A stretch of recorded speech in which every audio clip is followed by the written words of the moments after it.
좋아요, 구독. 미국 시장과 암호화폐 시장 알아보는 미장원 순서죠. 오늘도 더 드림 에센스의 이건희 대표 연결돼 있습니다. 안녕하세요. 네, 안녕하세요. 자, 상반기가 미국 끝나는데 좀 마감을 해볼까요? 네, 지금 상당히 분위기가 좋습니다. 일단 미국 시장은 좋아요. 우리 시장도 이렇게 좋아졌으면 좋겠다라고 말씀을 드리고 싶은데 일단은 미국 시장 먼저 정리를 해보겠습니다. 모두 상승을 했어요. 다우 같은 경우도 상승을 했고, 나스닥 크게 상승했습니다. S&P 500도 큰 폭의 상승이 나왔고요. 자, 지금 유가도 일정의 상승이 나왔고, 무엇보다도 필라델피아 반도체 지수도 굉장히 좋은 흐름이 나왔다 이렇게 좀 평가를 해볼 수가 있겠습니다. 일단은 미국 유효 증시가요, 중앙은행 연방준비제도가 지금 주시하고 있죠. 이 인플레이션 지표, 그리고 개인 소비 지출, 이 PCE가 좀 진정 기미를 보였습니다. 또 추가적으로 그동안 어떻게 보면 가장 큰 이런 난제였던 물가 둔화에 대한 부분이 지금 좋은 소식으로 나오고 있고요. 자, 그리고 미국에서 역사적 신고가 돌파 종목이 나왔죠. 세계적 시가총액 1위 종목 애플입니다. 3조 달러 돌파를 했습니다. 그래서 일찍 상승 마감을 했습니다. 지금 분위기가 너무 좋아요. 지금 상반기 조금 말씀 주셨는데 상반기 좀 살펴보니까 일단 S&P 500 지수, 나스닥 지수는 지금 종가 기준 지난해 4월 이후에 최고치를 경신을 했고요. 다우 지수도 이달 10월 이후에 최고치를 경신을 했습니다. 상반기에만 지금 S&P 500 지수랑 나스닥 지수가 각각 16% 그리고 32% 상승하는 흐름이 나왔습니다. 이는 각각 지난 2019년 상반기와 1983년 상반기 이후에 가장 큰 폭의 오름폭이다 이렇게 좀 말씀을 드릴 수가 있겠습니다. 그리고 S&P 500 지수에서요, 지금 52주 신고가를 기록한 종목이 67개가 나왔습니다. 여기서 좀 비중을 살펴보니까 39%가량이 산업 관련주였고요. 금융주는 18%, 그리고 기술주는 15%, 그리고 헬스케어 관련주는 13%, 임의 소비재 관련주는 7%, 그리고 자재가 6%, 지금 필수비재가 2% 정도 달했다 이렇게 좀 비중을 살펴볼 수가 있겠습니다. 지금 경기 연착륙에 대한 기대로 기술주 이외의 종목들도요, 지금 랠리가 확대되고 있습니다. 에너지와 식료품 가격을 포함해서요, 지금 5월달 PC 가격 지수 살펴보니까 지금 전월과 비교해가지고 0.1% 올랐고, 그리고 지난해 같은 기간보다는 3.8% 상승한 흐름이 나왔습니다. 지금 상대적으로 근원 물가가 높은 수준을 유지하고 있지만 에너지 가격 하락으로 헤드라인 물가는 빠르게 둔화하고 있다. 이렇게 좀 말씀을 드릴 수가 있겠고요. 그리고 지금 연준 같은 경우는 올해 지금 두 차례 회의에서 지금 이야기를 했었죠. 기준금리를 각각 0.25%씩 인상해서 금리 인상 기조를 이어갈 것으로 여전히 지금 예상되고 있습니다.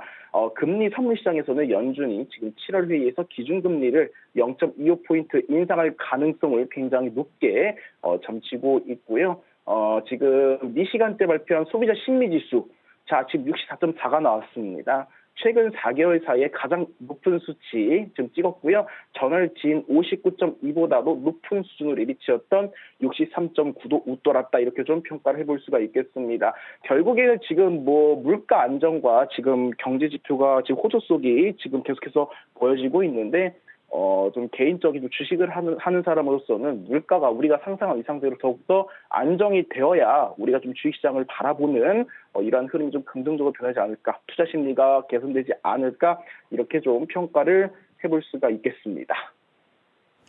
지금 방금 말씀하시면서 이제 물가 수준을 언급을 하셨는데 지금 사실은 3%대가 그렇게 연준이 지금 타겟하는 2%보다는 상당히 여전히 높은 부분에 있는 거잖아요. 어떻게 보면은 펀더멘탈하게는 아직 갈 길이 좀 남은 건데 센티멘탈하게, 그러니까 분위기적으로는 미국 시장이 계속적으로 지금 분위기가 좋아서 말이죠. 전략을 하는 사람들도 지금 의견이 좀 엇갈리고 있죠. 베어 캠프 에서는 계속적으로 안 좋을 거다 이렇게 얘기했는데 시장을 오히려 올라가고 있지 않습니까? 어떻게 봐야 될까요? 일단은 지금 의견적으로 봤을 때 또 분분히 나누고 있습니다. 지금 블룸버그를 기준으로 자료를 지금 참고를 해봤는데 저도 이 소식을 좀 살펴봤습니다. 그런데 역시나 두 가지 의견을 나뉜 것 같습니다. 역시나 매파와 비둘기파의 의견을 좀 각각으로 나뉘고 있다. 이렇게 좀 평가를 해볼 수가 있겠습니다. 누가 보더라도 주식시장이 이렇게 좋다라고 하는데 미국 시장은 이렇게 올라간다라고 하는데 당연한 흐름이겠죠. 특정 종목으로 지금 수급이 쏠리고 그럼 시장은 올라가지만 개별 종목들, 다른 종목들은 빠지는 현상이 나오고 있고, 그리고 특정 테마만 지금 전 세계적으로 부각되는 시장이 나타나고 있어요. 그래서 지금 글들 좀 살펴보니까 1조 달러 규모, 지금 AI가 지금 계속해서 치고 올라가고 있죠. 자, 그러면서 AI가 실질적으로 아직까지는 실적이 나온 것이 없는데 단순히 기대감으로 올라가는 부분의 측면에서 대한 이런 부분, 자, 지금 우려를 표하는 부분도 있고, 또는 반대로 지금 경제가 어떻게 보면 일전에 말씀드렸던 것처럼 트렌드가 조금 다변화되는 시점에서 어떻다 성장성이 부여가 돼서 그 주가 가치를 반영하고 있다라는 소식이 분분합니다. 근데 제가 좀 조금 전에 주식을 하는 사람으로서 좀 말씀을 드렸지만, 일단은 성장성이 풍부합니다. 성장성이 풍부하면서 막대한 자금이 몰릴 때 당연히 특정 종목으로 수급이 몰릴 수밖에 없겠죠. 자, 이럴 때는 전 세계의 관심이 당연히 올라가는 주식으로 관심이 편중될 수밖에 없습니다. 하지만 주식을 많이 해보신 분들은 아실 거예요. 자, 성장성이 가장 풍부할 때 주가가 올라가지만 그 기대감에 어느 정도 수급이 과하게 몰리면 차익 실현 물량은 대거적으로 나오게 되어 있습니다. 앞선에 걸쳐서 미리 저점에서 투자한 그 기관이라든가 이러한 주체들 분명히 있다라는 것이겠죠. 그리고 막대한 시장의 충격을 또 줍니다. 어떤 것을 통해서 차익 실현 물량을 통해서. 자, 그러다가 정말 오랜 기간 조정 기간을 거쳐서 이제 본격적으로 실적이 나왔을 때 그때 2차 파동이 나오는 게 대부분이거든요. 그래서 주식을 하시는 많은 분들께서도 지금 제 의견이 특정적으로 편중된 건 아니지만 그래도 이미 기대감 때문에 많이 올라간 주식들이 막 더 간다 해가지고 이거는 미래를 예측할 거야 이런 식으로 주식을 하실 게 아니라 이제는 차익 실현 물량 구간을 한번 예상을 해보시고 지금 이 많은 종목들의 특정 수급이 쏠리면서 정말 저평가된 종목이 오히려 더욱더 많이 나오고 있습니다. 지금 경제가 불안하다, 향후 미래가 아직까지는 우리가 원하는 펀더멘털적인 측면까지 오지 않았다라고 판단이 된다라면 하반기 같은 경우는 오히려 M&A라든가 인수합병적인 측면에서 이러한 주가 상승이 더욱더 주목을 받을 가능성이 높다라고 판단됩니다. 우리가 기대감 때 올라갔지만 실적을 살펴보면 기술력은 좋지만 어떻게 보면 유보율이 낮은 기업들이 많이 있어요. 자, 그런데 반대로 이러한 상황을 틈타서 경제가 안 좋더라도 그동안 건실하게 현금 확보를 굉장히 많이 하면서도 매출과 실적에 대비해서 저평가된 기업이 주가가 계속 빠지는 종목들이 오히려 많이 좀 나타나고 있거든요. 자, 이러한 기업들이 어떻게 하겠습니까? 이러한 기업들도 향후의 미래 먹거리를 반드시 준비할 수밖에 없고 이 현금을 통해서 대대적인 이런 좋은 기술을 가진 인수합병을 통해서 어떻다 새로운 신사업으로 전환됐을 때 오히려 바닥권의 주가가 크게 올라갈 수 있는 이런 측면들이 많이 있기 때문에 자, 이 부분 참고하셔가지고 흔들림 없이 좀 건실한 강한 이러한 전략을 짰으면 좋겠다라는 정도로만 제가 의견을 좀 전달을 드리겠습니다. 네, 계속적으로 이제 좀 봐야 될 것 같은데 특히 애플 말이죠. 지금 시총이 상당히 지금 커졌잖아요. 이거 애플 주식 들고 있는 개인 투자자들, 서학개비들 많을 것 같은데 어떻게 좀 지도를 하시겠습니까?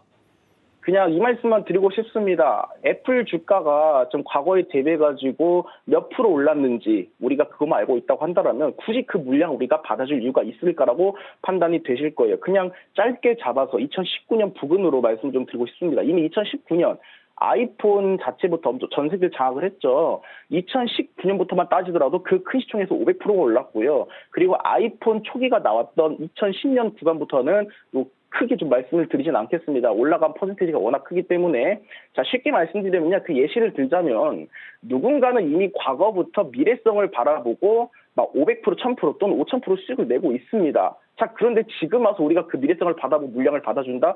누군가는 큰 수익을 내고 있는데 우리가 그 10년 뒤에 그 물량을 받는다고 자체가 저는 미래성을 보기보다는 그냥 단순한 기대감으로 투자하는 것 같다고 좀 판단이 됩니다. 차라리 현재 아까도 말씀드렸던 것처럼 저점에 있는 이런 미래성장성 기업이 아직 주가가 올라가지 않은 주식들을 참고하시면 좋겠습니다. 서학개미라고 한다라면 솔직히 말씀드려가지고 정말 큰 수익을 낸 사례가 있을지 않을까 싶습니다.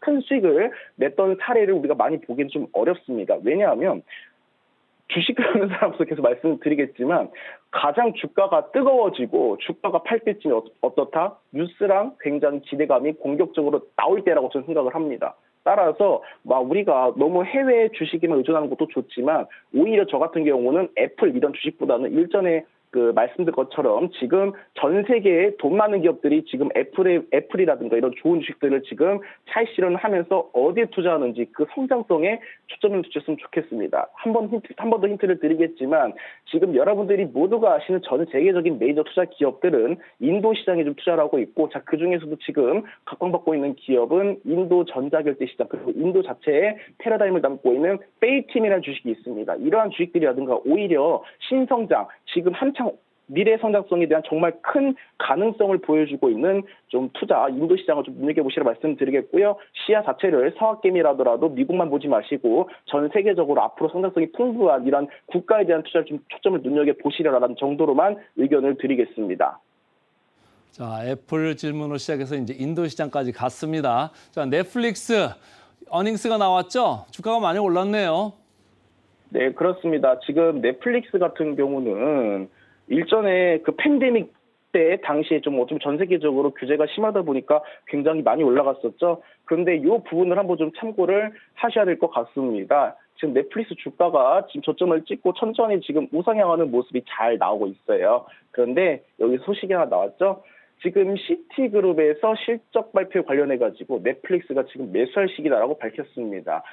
만약 기존 사업대로만 그냥 스트리밍 이용료로만 지금 진행을 했다고 한다면 실적적인 측면에서 부정적인 의견이 나올 수 있다라는 의견이 조금 지배적이었는데 현재 상황을 보니까 넷플릭스가 추가적인 사업을 추가한 부분이 있습니다. 바로 광고 요금제죠. 지금 광고 요금제에 따른 가입자 확대 그리고 매출 확대가 이것이 분기 실적으로 반영되면서 어닝 서프라이즈에 대한 기대감도 지금 계속 나오고 있다라는 점입니다. 지금 광고 요금제 서비스 사업을 시작한 이제 반년이 되었고요. 자, 그러면서 이 효과가 조만간 좀 분명하게 좀 드러날 것이다. 이런 소식이 나왔습니다. 일단은 계정 공유 차단. 어떻게 보면 넷플릭스의 가장 큰 매력이 뭐 이런 다양한 계정들을 우리가 계정을 다방면으로 공유할 수 있다는 측면이 있었는데 이거를 차단했다고는 하지만 자 다시 한번 전 세계 패러다임을 봤을 때에는 우리의 일상 속에서 주목할 필요가 한 가지가 있습니다. 지금 너도너도 투자하고 있는 전기차 관련주 뭐 테슬라뿐만 아니라 지금 자동차 산업이 어떻게 변하고 있습니까? 이제는 차 안에서요 모든 엔터테인먼트를 소화할 수 있는 뭐 음악부터 영상 콘텐츠까지 소화할 수 있는 자동차가 엔터테인먼트 공간으로 변하고 있어요. 자 그렇다면 여기에 투입될 수 있는 부분 역시나 넷플릭스가 될 가능성이 높다라고 좀 말씀을 드릴 수가 있겠고 뭐 아무리 사람들이 뭐 안 좋다고 하고 막 부서져 이슈가 나왔지만 결국에는 신사업 그리고 과감한 이러한 혁신을 통해서 지금 변하는 과정에 있기 때문에 그 과도기 있다 판단이 되고 뭐 넷플릭스 같은 경우는 우리가 뭐 스마트폰을 소지하고 있는 이상은 향후에도 주가 추이는 조금 긍정적인 흐름으로 바라보고 있다라고 좀 말씀을 드리겠습니다. 자, 넷플릭스에 대해서 긍정적인 의견을 좀 주셨고, 그다음 AI 뭐 칩 관련해 가지고 상당히 좋았던 게 엔비디아잖아요. 또 올랐네요. 네, 그렇습니다. 자, 지금 같은 경우는 분위기가 좋습니다. 뭐, 지금, 뭐, 미국의 그 반도체 기업들의 입장에서 봤을 때는 좀 굉장히 좋은 시점이죠. 일단 이 말씀을 좀 먼저 말씀을 드려보고 싶습니다. 우리 대한민국의 삼성전자는 그렇게 지금 실적 좋고 기술이 좋아도 엔비디아 주가의 3분의 1이라고 합니다. 자, 거기에 대한 부분은 아직까지는 전 세계 패권 국가가 미국이라고 지금 판단이 되고 있고요. 지금 워낙 지금 미국 자국의 반도체 기업들에 대한 이런 수혜를 부여하면서 타국의 이런 기업에 대한 세금적인 문제 그리고 이런 자국의 기업을 좀 강하게 키우기 위한 이러한 부분으로 좀 해석이 되고 있습니다. 자, 그런데 이 미래형 기대감, 아까도 말씀드렸지만 성장성에 대한 기대감으로 이제 치고 올라가는 주식들은 분위기가 좋을 때는 계속해서 상승할 가능성이 높습니다. 단, 뉴스가 가장 뜨겁고, 자, 그런 시점에서 차익 실현 물량이 충분히 나올 수가 있기 때문에 거기에 대한 부분은 염두에 두시고 좀 접근을 하시는 게 어떨까라는 말씀을 드리겠습니다. 자, 주식 쪽에서는 이제 엔비디아까지 잘 들어봤고요. 비트코인 좀 간단하게 좀 들어볼까요? 자, 지금 코인 시장 저번 주부터 계속 말씀드렸습니다. 비트코인 하드토코 시장 노리시라. 비트코인 캐시가 지금 흐름이 굉장히 좋습니다. 저희가 방송에서 말씀드렸던 부분은 이제 30만 원 초반 구간이었는데 지금 40만 원 돌파한 상황입니다. 자, 지금 비트코인 ETF 상장은 불허가 되었지만 자, 비트코인 상승 흐름이 지금 계속해서 좋다 이렇게 평가를 해볼 수가 있겠고요. 자, 비트코인 상승이 나오면 비트코인이 아니라 비트코인 하드포크 계열이 계속해서 큰 폭으로 상승이 나온다는 점. 그것이 지금 시장의 가장 큰 특징이다라고 정도로만 정리를 하겠습니다.